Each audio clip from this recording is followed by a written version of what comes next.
The history of the slow drag dates back to the late 1890s, or sorry, late 1880s to early 1890s. It's an African American social dance that was done primarily to ragtime and blues style music. It ended up on Broadway in the Harlem play. That was the name of the play, Harlem, in 1929. It's characterized by a single rhythm step, which is you're stepping with one foot and dragging the free leg.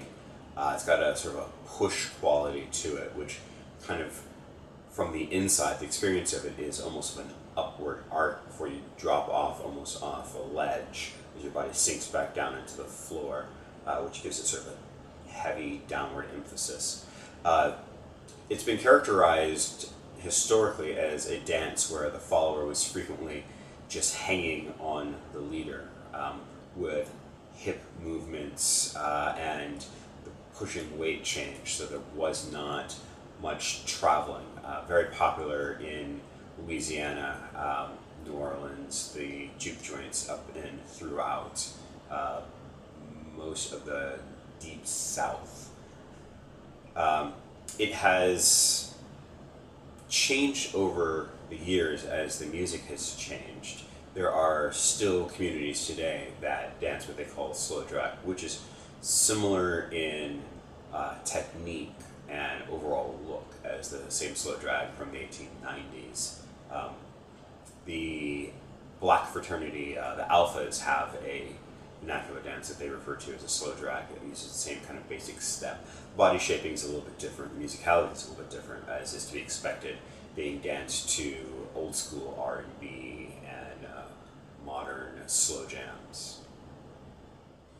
I was first introduced to the slow drag in conversations with some of my family elders. My grandmother, who was born in Chicago, and my grandfather, who was born in San Francisco, were the first ones I had heard of it from. I was pretty young at the time, not really into partner dancing, slow dancing specifically with girls. So I didn't really pay too much attention to the steps at that time. Just really listened to the stories about where they did it and the general characteristic of the music. It wasn't until I was probably around 15 or 16 that I started picking up the dance itself, and I started doing academic research on it probably around 98 or so. There are a few clips of it being danced in some variation or another in movies. Probably the most easily found is St. Louis Blues.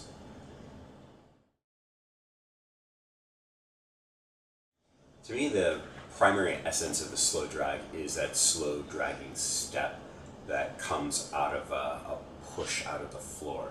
A lot of contemporary dancers really like to travel really far with it, and I think part of that is because as instructors, many of us exaggerate the movement to help see where the weight transfer is and what the floor interaction is. But I think that many of us don't spend enough time ensuring that today's dancers know that it's really more of an in-place dance if you're doing it in the juke joint style. There's not much traveling.